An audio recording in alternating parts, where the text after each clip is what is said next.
بڑی سبق آموز ہے کہ بنی اسرائیل کے اندر ایک بندہ تھا، بڑا ہی نیک تھا، اور اس کے نیک ہونے کی دھوم ہر طرف تھی، پورا شہر گواہی دیتا تھا کہ یہ بندہ بڑا ہی نیک ہے۔ تو اس کے محلے میں 3 بھائی تھے، انہوں نے کہیں جانا تھا دور دراز کے سفر میں۔ ان کی ایک بہن تھی اور ماں باپ ان کا مر چکے تھے۔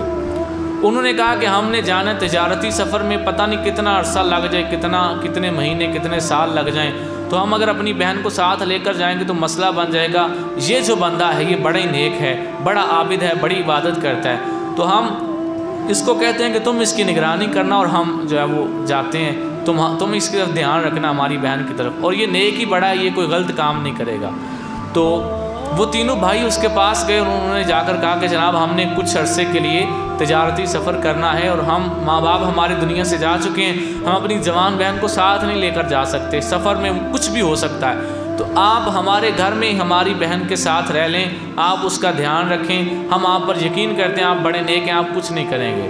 تو وہ کسی بزرگ نے کہا تھا کہ شیر کے پیچھے چلے جانا، عورت کے پیچھے نہ جانا، شیر پلٹ آئے گا تو جان چلی جائے گی، عورت پلٹے گی تو ایمان چلا جائے گا، عورت بہت بڑا فتنہ ہے۔ اس نے کہا کہ نہیں جناب میں نہیں اس طرح کر سکتا، کہیں ایسا نہ ہو شیطان مجھ سے گناہ کروا لے، میں خراب ہو جاؤں، ساری میری نیکیوں پہ پانی پھر جائے۔ انہوں نے کہا نہیں جناب آپ بڑے نیک ہیں، اتنے میں شیطان بھی آ گیا، اس نے آ کر اس کے کان میں کہا وہ کچھ نہیں ہوتا، تو اتنا نیک ہے، بھلا تجھ سے گناہ ہو سکتا ہے، تو تو بڑا نیک ہے، تو گناہ کر ہی نہیں سکتا، تو نہیں گناہ کرے گا، تو یہ ذمہ داری لے لے۔ اس نے ذمہ داری لے لی اور اس سے کہا، اس عورت کو کہا کہ میں تمہارے گھر آ کر تمہارے ساتھ نہیں رہوں گا، بلکہ تم ادھر ہی رہنا، میں ادھر ہی رہوں گا، اور کبھی کبھی آ کر تمہاری خیر خیریت جو ہے وہ پوچھ لیا کروں گا۔ تو یہ بات ان کی فائنل ہو گئی۔ کچھ دن کے بعد وہ آتا اور اس کے دروازے پر دستک دیتا، اور کبھی اس کو کھانے کی کوئی چیز دے جاتا، اس طرح کچھ نہ کچھ دے جاتا۔ کچھ عرصہ گزرا تو شیطان صاحب پھر تشریف لے آئے، انہوں نے کہا جناب وہ بیچاری ਭਰਾਵਾਂ ਨਾਲ ہر ٹائم کھیڈਦੀ ਰਹਿੰਦੀ ਸੀ, ਉਹਨਾਂ ਦੇ ਭਰਾ ਇੰਨੇ ਮਹੀਨਿਆਂ ਦੇ ਟੁਰ ਗਏ ਨੇ, ਉਹਦਾ ਘਰ ਦਿਲ ਹੀ ਨਹੀਂ ਲੱਗਦਾ ਹੋਣਾ, ਘਰੋਂ ਬਾਹਰ ਹੀ ਨਹੀਂ ਨਿਕਲਦੀ, تو ਤੁਸੀਂ 2 منٹ اندر جا کے کول بیٹھ جایا کرو، تو گناہ تو نہیں نا تساں کرنا، تسی تو ماشاءاللہ بڑے نیک ہو۔ شیطان جب بھی آتا تو اس کے کان میں یہی کہتا تم نہیں گناہ کر سکتے، تم بڑے نیک ہو۔ تو اگلی دفعہ اس نے گھر کے اندر جانا شروع کر دیا، کچھ دیر بیٹھنا شروع کر دیا۔ تو کچھ عرصہ گزرا تو پھر شیطان نے کہا کبھی کبھی ادھر بھی رات رہ لیا کرو، خیر ہے کچھ نہیں ہوتا، تم تو بہت نیک ہو، تم گناہ نہیں کر سکتے۔ خیر قصہ مختصر آپ سمجھ جائیں گے، انہوں نے بدکاری کر لی اور وہ عورت حاملہ ہو گئی، اس کے ہاں بچہ پیدا ہوا۔ جب بچہ پیدا ہوا تو بچہ پیدا ہوا تھا بغیر نکاح کے، اب چونکہ ان کا نکاح تو نہیں تھا تو بچہ پیدا ہو گیا، اور وہ زانی تھے دونوں، بچہ پیدا ہو گیا۔ کچھ عرصے تک وہ بچے کو پالتے رہے، پھر ایک دن اس کے کان میں شیطان نے آ کر کہا، اس نے کہا یہ جو بچہ ہے نا اس کو مار دے یا کسی اور کو دے دے، کیونکہ جب اس کے بھائی واپس آئیں گے تو وہ کہیں گے کہ اس کے ہاں بچہ ہے تو یہ بیوی کس کی ہے، تو جب بتایا جائے گا کسی کی بیوی نہیں تو وہ تو تجھے ماریں گے، کیونکہ وہ تجھے جو ہے وہ تیرے حوالے کر کے گئے تھے اس کو، لہذا اس بچے کو مار دے۔ تو اس نے جا کر اس بچے کو قتل کر کے اسی گھر کے اندر ایک گڑھا کھود کے دفن کر دیا۔ پہلے زنا کیا تھا، اب اس نے قتل بھی کر دیا۔ کچھ عرصہ گزرا، پھر شیطان آیا اور اس نے آ کر کہا کہ ماں کو اپنا بچہ بڑا پیارا ہوتا ہے، چاہے وہ حلال طریقے سے پیدا ہوا ہو یا حرام طریقے سے، اس کی وہ اولاد ہوتا ہے، اسے بڑا پیارا ہوتا ہے۔ تو جب وہ واپس آئیں گے تو اگر اس نے بتا دیا اپنے بھائیوں کو کہ اس نے میرا بچہ پیدا ہوا تو اس نے مار دیا، تو وہ تو تینوں تجھے جان سے مار دیں گے۔ تو اس نے کیا کیا، شیطان کی بات مان کر جا کر اس عورت کو بھی قتل کر دیا۔ جہاں بچہ دفن ہوا تھا وہیں پر اسی گھر میں گڑھا کھود کر ساتھ اس کو بھی دفن کر دیا۔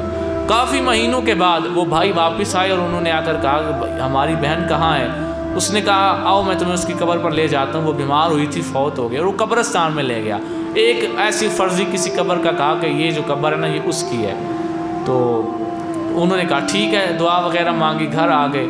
اب آ کر تینوں سوچنے لگے کہ ہماری بہن کو فوت ہوئے ابھی کو 2 سال بھی نہیں گزرے، کیونکہ ہم اتنے عرصے میں واپس آ گئے ہیں، 2-3 سالوں میں ہم واپس آ گئے، اور جو قبر اس نے ہمیں بتائی ہے یہ تو کوئی 20-25 سال پرانی قبر ہے۔ اب وہ بیچارہ پتہ نہیں اس نے پہلے تیاری کی ہوئی تھی یا نہیں کہ وہ آئیں گے تو میں کہوں گا یہ قبر ہے، ہو سکتا ہے وہ اچانک آ گئے اور اس نے کسی کی بھی قبر کا کہہ دیا کہ یہ قبر تمہاری بہن کی ہے۔ تو وہ تینوں یہ سوچتے سوچتے سو گئے۔ رات کو شیطان تینوں کی خواب میں علیحدہ علیحدہ آیا، سمجھ آ رہی ہے نا بات کی؟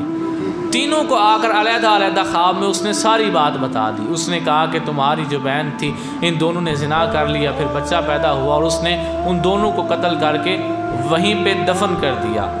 تو تینوں جب صبح اٹھے تو انہوں نے آپس میں خواب بیان کیے تینوں بھائیوں نے کہ یہ خواب ہمیں رات کو آیا۔ تینوں نے جب آپس میں بات بیان کی تو وہ بالکل سیم خواب تھا، تینوں کی خواب میں شیطان آیا تھا اور اس نے وہ بات بیان کی تھی۔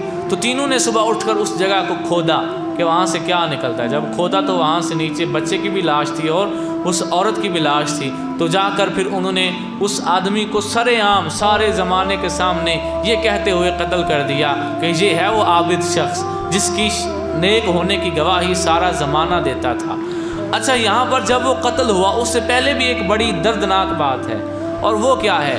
جب وہ تینوں بھائی اسے قتل کرنے کے ارادے سے آئے، اس کو کھڑا کیا گیا، جہاں پہ کھڑا کر کے اس کی گردن مارنی تھی وہاں شیطان آ گیا۔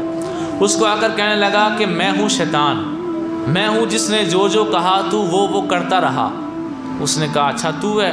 گالیاں دینے لگا۔ اس نے کہا اب گالیوں سے کچھ نہیں ہونا، دیکھ میرے پاس اتنی طاقت ہے کہ میں نے تیرے جیسے عابد بندے کو زانی بنا دیا اور قاتل بنا دیا، اور میں نے ہی خواب میں آ کر انہیں بتایا ہے کہ یہ فلاں جگہ پہ قبر ہے، سارا کچھ میں نے کیا ہے۔ تو اب میرے پاس اتنی طاقت ہے کہ میں تجھے یہاں سے پھانسی گھاٹ سے بچا کے لے جا سکتا ہوں، تجھے نہیں ماریں گے یہ لوگ، میں بچا سکتا ہوں۔ اس نے کہا بچاؤ پھر مجھے۔ کیسے بچاؤ گے؟ اس نے کہا تو اللہ کے ہونے کا انکار کر دے، میں تجھے بچا لوں گا۔ تو رب کے ہونے کا انکار کر دے، میں تجھے بچا لوں گا۔ اب اگر ہوتی عقل تو کہتا کہ ساری زندگی جس کی عبادت کر کر کے خود کو عابد کہلوایا، سارے شہر نے میری عبادت کی گواہی دی کہ یہ بندہ بڑا ہی نیک ہے، تو چلو مجھ سے 2 گناہ ہو گئے ہیں تو قیامت میں جا کر ان کی سزا بھگت لوں گا، قتل کی بھی اور زنا کی بھی، آخر جنت میں تو چلا جاؤں گا۔ خیر ہے مار رہے ہیں تو مجھے مرنے دو، کیا ہے مسلمان تو ہوں نا، کافر تو نہیں، لیکن عقل ہوتی تو یوں کرتا نا۔ اس نے کہا ٹھیک ہے تم مجھے بچا لو، میں رب کے ہونے کا انکار کرتا ہوں۔ جو ہی اس نے کہا میں رب کے ہونے کا انکار کرتا ہوں، شیطان کا چنگا جی رب رکھا اور پہچاندہ جی شیطان غائب ہو گیا، اور انہوں نے فوراً تلوار مار کر اس کی گردن اڑا دی، قتل ہو گیا۔ کس حالت میں مرا؟ کفر کی حالت میں۔ یہ پوری بات، پوری حکایت سنانے کا مقصد یہ ہے، اس کی ساری گناہوں کے پیچھے جڑ پتہ کیا تھی؟ اس کا تکبر، کہ میں بڑا نیک ہوں، مجھے کچھ نہیں ہو سکتا، میں بڑا نیک ہوں، میں گناہ نہیں کر سکتا، میں بڑا نیک ہوں۔ اس کو شیطان جب بھی برگلانے آتا تو یہی کہتا وہ کچھ نہیں ہوتا، تو بڑا نیک ہے، بھلا تو کیسے گناہ کرے گا؟ تو یہ وہ تکبر ہے جس نے اسے پہلے زانی بنایا، پھر قاتل بنایا، پھر کافر بنایا، پھر قتل کروا دیا۔ شیطان نے اس کو یہ کہہ کر کافر بنا دیا کہ تو رب کے ہونے کا انکار کر دے، میں تجھے بچا لوں گا۔ جیسے ہی اس نے رب کے ہونے کا انکار کیا، شیطان غائب ہو گیا اور انہوں نے اس کو قتل کر دیا۔ لہٰذا یہ جو تکبر ہے بہت بڑی بیماری ہے۔ اللہ تعالی ہمیں اس سے بچنے کی توفیق عطا فرمائے۔